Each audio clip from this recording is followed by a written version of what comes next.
All right, we're here to play Iron Man at Papa outside of Pittsburgh. Iron Man is one of Stern's most recent creations, and it's a brutally difficult game. And I think for a lot of players, that's what makes it enjoyable. It's kind of a return to some of the old school games where if your game lasted more than 3 or 4 minutes, you put up a good effort.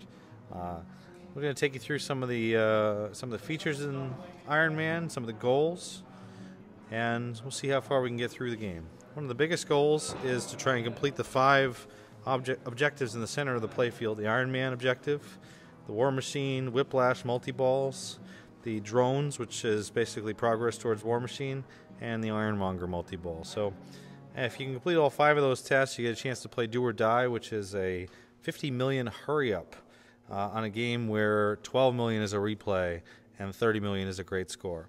So it really has a very heavy risk-reward element. Completing all the tasks on the same ball allows you to play Do or Die. Completing all the tasks at all lights Jericho. It's actually 6 tasks, but those are 5 of the 6. And so Jericho and Do or Die are the main goals of the game. We'll see how far we can get. Now, Iron Man is brutally difficult, and particularly the outlanes. You see how wide the outlanes are set here. At Papa, they're set as wide as they can go. And there's going to be no ball saver as well. So what we need to talk about here is how to get control of the ball and how to manage a game where side-to-side motion is very common. The first tactic is that when the ball returns from the bumpers to the right side, I'm going to push the machine with my right hand to push the ball off the sidewall. So when that occurs, I'll let you know. The idea there is that by getting the ball off the sidewall, it keeps it from coming down and hitting the slingshot and going out of control immediately. Getting control is important, and then now we've got to focus on our tasks. One task is to complete the Whiplash, which is this shot. You must hit Whiplash 5 times to start its multi-ball. So I'm going to try to backhand it into Whiplash. And as you see, I nearly paid for that mistake with my ball. Let's get back. Once you lose the ball, you got to get back under control and just retarget. There's the Whiplash Shot. The first Whiplash Shot goes out of control with a magnet, so sometimes I've lost the ball actually on that return. Whiplash takes 5 shots to start, but you don't want to start it directly. You actually want to stack it with at least one other round. The ideal is the War Machine multi-ball stack to then start Whiplash during War Machine. The other stack that's very useful is the bogey stack, which are the ramp shots. So you can shoot the ramp shots. Either ramp can be shot from the left flipper. So I'm going to try to backhand the left ramp there, and then shoot it directly to the right ramp. And we'll do that back and forth if we can.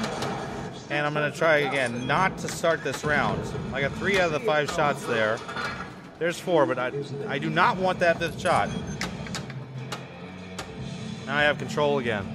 And the reason I'm not shooting that shot to start bogey is I want to stack it. I want bogey to be running during something else, one of the multi-balls. So now I'm going to just deliberately ignore bogey in favor of some of the other goals. Another goal to talk about is the Ironmonger Shot, which is the spinner shots on the outside. You have to shoot the spinner shots enough times to spell out Mongor to raise them, and then shoot Mongor 6 times to start the multi-ball. Once Mongor gets raised, you can't shoot any of the shots that are behind it. The left ramp, the drone targets, the War Machine. Well, you can hit the War Machine, but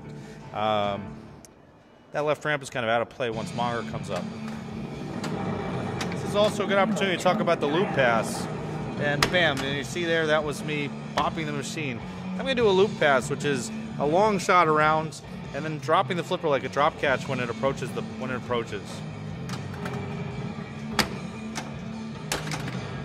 As you can see, every time the ball is out of control, I am on it, on the machine, trying to keep the ball from going where it wants to, which is the side lanes. If I can get the ball to keep from going into the in-lane, out-lane areas at all, I have a much better chance of getting that ball to stay up for a while.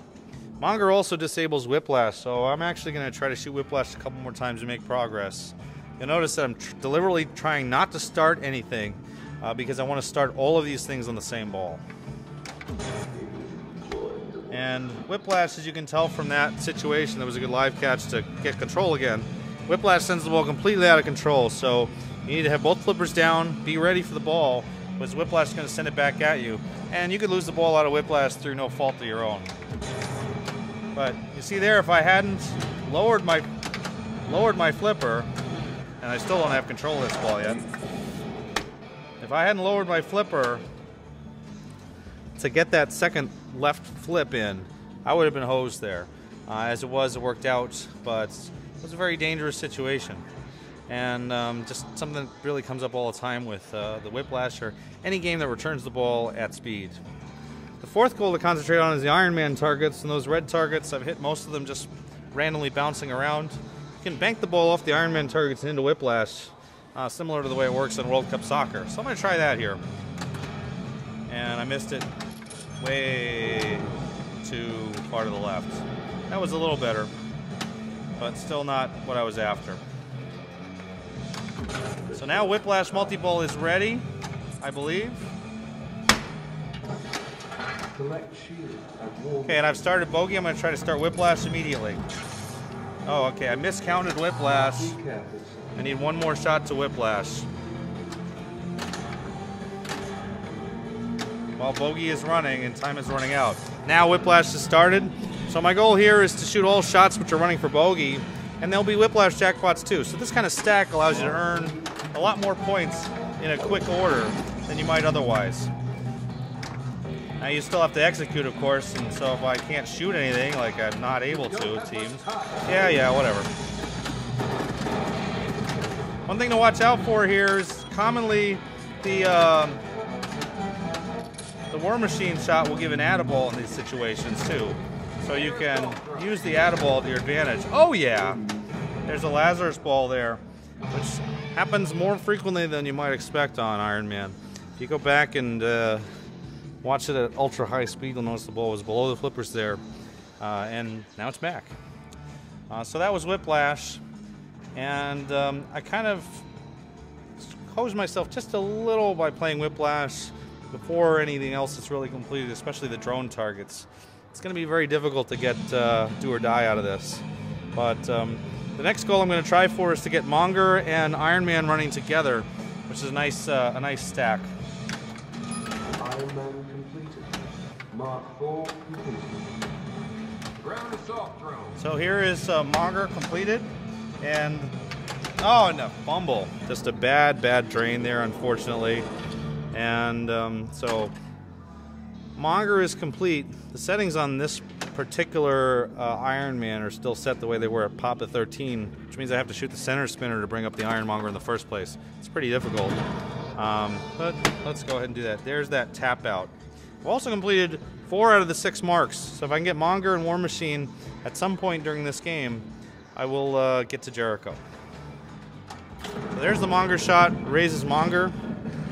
Mongor takes 6 shots, and this is a good time to talk about what to do and what not to do with Mongor. Mongor has a magnet set up right in the center, so if you shoot Mongor dead center, you're basically screwed. What you have to do is shoot Mongor off on the corner, like on the right. That's a hit to Mongor. There's another one, and I'm not getting crushed by the magnet. Come on, stay up. Oh yeah. War Machine is ready. And so the ideal here is to start War Machine and then get Mongor during War Machine. One more shot will start Mongor. But if I can start War Machine before that, damn. Just another bad break there. But Mongor will start mark 5. War Machine is mark 6. So I'm going to try for War Machine here before starting Mongor. And I'm also going to soft plunge. The skill shot is not worth that many points. I'd rather get control on the right flipper with a shot for War Machine. So I'm going to aim for War Machine, and then as soon as War Machine starts, try to hit the Mongor. So there's War Machine multi-ball. And there's Mongor. So now those are both running together. And that's going to give me mark 6. So whenever this multi-ball ends, I will have Jericho ready. During Mongor, the goal is to raise the Mongor by shooting a spinner, then hit the Mongor 6 times. Very similar to how you play it in normal play. Something to keep in mind too is that because War Machine is also running, I have opportunity to earn the attaballs that War Machine gives. And as it was, none of the multi-balls were played very well. But I do have Jericho lit for making all Mark 6s. That started by shooting the spinner, and I was successful at shooting the spinner earlier, but now I'm not.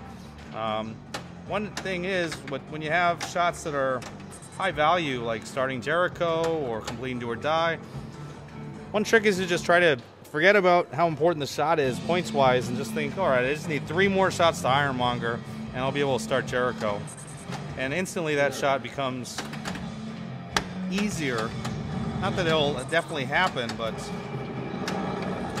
there's a good loop pass. Get up there, will ya? Come on, man. Jericho's lit already, will ya? Yes, yes. This is good for the video. Alright, let's get control and make the shot already. I find that the Mongor shot up the middle is much easier from the right flipper than the left, although it hasn't seemed that way the last 6 tries. So, damn it. Well, that was unfortunately a botch. And let's start over. We'll see if we can pick up a better game there and maybe get to Do or Die. Alright, now that we've come close, let's see if we can really rock it out here.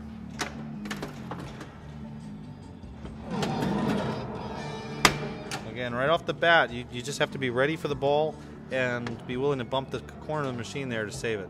As I said in the last game, we're trying to advance all of the goals without starting any of them, because to get Do or Die, you must complete all the goals on the same ball. So I'm going to try to get these drone targets and advance a little bit, because I found that that's really the one that I have the most trouble with.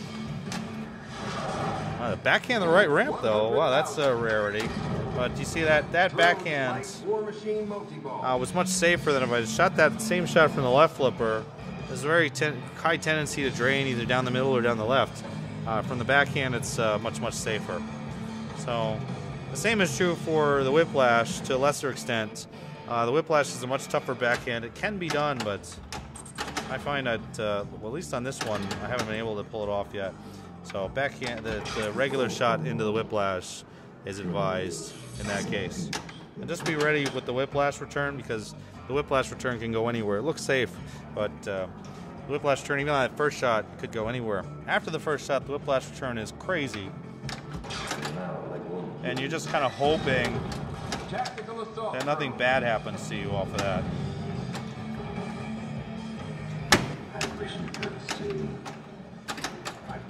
So here we go. We've got the ball again. Just relax, get set, and again I'm backhand the drone here, and just be ready for the return. That ball returns fast.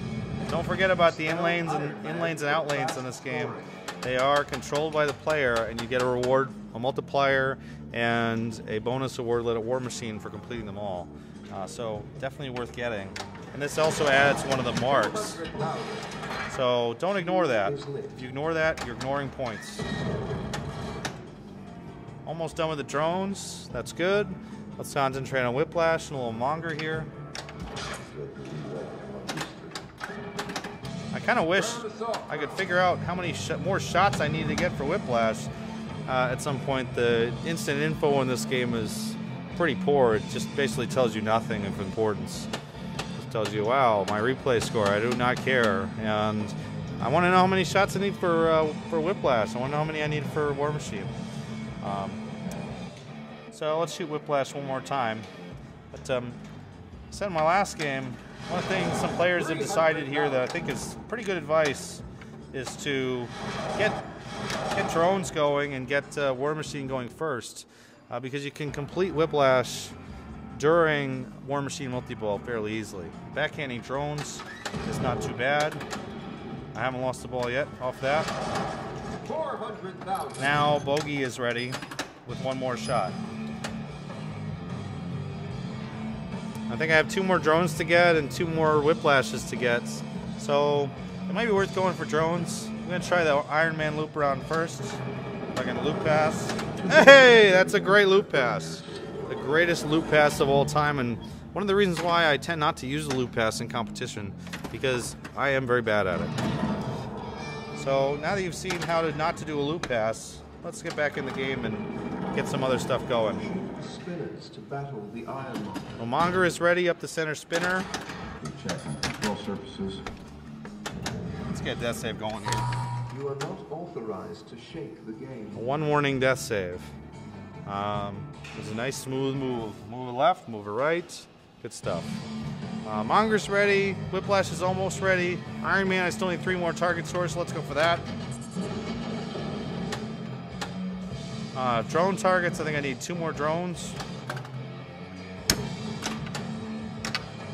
Ideally, again, you want to backhand those. So if I was a more patient player right now, I would, I would be backhanding those. You might look and say, well, this game has been really a waste right now, but now it's ball 3. There's no reason to wait up on any of the goals. So let's blast it out and see if I can pull off the goals and get do or die. May as well start with Mongor. Oh, War Machine. War Machine is the perfect place to start. Whoa! So if I can get War Machine going, I can get Whiplash during War Machine. I've got Bogey. This is potentially a really nice pickup if I get Bogey with War Machine. Right ramp to War Machine is a good combo here. And now I can additionally go for Whiplash. Try and finish that Whiplash off. The other reason that War Machine is a good choice here is that it also tends to give time extenders. And look at that, 3 balls trapped on the Whiplash magnet as that multi-ball begins. That there'll be a 4-ball multi-ball. So this is a fair amount of points coming this way. Nice sound effects in this multi-ball. I'm disappointed with having all those balls trapped on the magnet there. It meant that that multi-ball didn't last very long. And I got 3 out of the 5 tasks now finished. I have to finish Iron Man targets and the Mongor, so I'm back pretty much the same situation I was in the last game. And just hoping that I can play the Mongor a little better this time than I did the last time. So there's 1, 2, 3 Mongor hits. That first Mongor shot was very poor. You want Mongor shots to be towards the edge of the Mongor, not up the middle. So I've got 1 more Mongor shot to go. Do I want Iron Man? Yeah, I want Iron Man. But I didn't get it. I got the Mongor instead. Bogey's still running too, so the kind of stuff that is a real opportunity is all kind of ready at once right now. During Mongor, you want to shoot it 6 times and then shoot up the middle for a super, which is worth 3 million. It's not that many points, to be honest, compared to some of the other opportunities the game presents. But, oh, look at that! You do get a super, and don't forget about that War Machine ball. War Machine will give you a ball pretty much every time, and some of these multi-balls that tend to be very short-lived, it's a good choice and a good way to play the game. Oh my goodness. We're back to regular play. We've now got 4 out of the 5 requirements gone. I need to get Iron Man. Actually, I don't even need to start Iron Man. I just need to hit that 1 target, the red target on the left there, like that. And that completes the 5 awards. So right now up the middle, that thing is flashing for do or die. Do or die is a 50 million hurry up. So what I have to do is shoot the spinner in the middle. It'll then light the spinner again for 50 million. When you're in a situation like this, the best thing to do is don't think about what's important or what pressure you're under to make the shot. Just pretend it's a regular shot that Mongor is flashing, or that you just need to shoot the spinner for some stupid reason. And you're that much more likely, I think, to make it if you ignore the pressure you're under. So especially now that the shot is actually worth 50 million, it is worth just not thinking about and just nail it. Or at the very least, don't do that. And try not to miss twice or 3 times in a row, or, you know, like 4 times in a row, or... Boom! It's 31 million, baby, and that's going to start Jericho. The Jericho. Jericho is the other round that you can get, and you earn Jericho by completing all of the 5 tasks plus bogey at any point during the game. They don't have to all be on the same ball. But if they are on the same ball, you get Jericho along with Do or Die. And in that situation, Jericho is double value. So every shot right now is worth 550,000 or so. I tend to concentrate on the simple, easy shots that I can make. Mainly at the very beginning, I want the Mongor, the easy points off Mongor. But as with regular play, being able to get control of the ball off an out lane is critical. If the ball is out of control, get it under control. Use your body. Ah, very poor Jericho, but a good end, a pretty poor ending to a really good game, though. I hope you enjoyed watching this, and get out there, play some Iron Man. It's one of the best games to be released in the last few years. Really a high-pressure game, just terrific in that way. The way it just kind of forces you to make good shots at the right times. Take care and play some pinball. Bye-bye. Very good.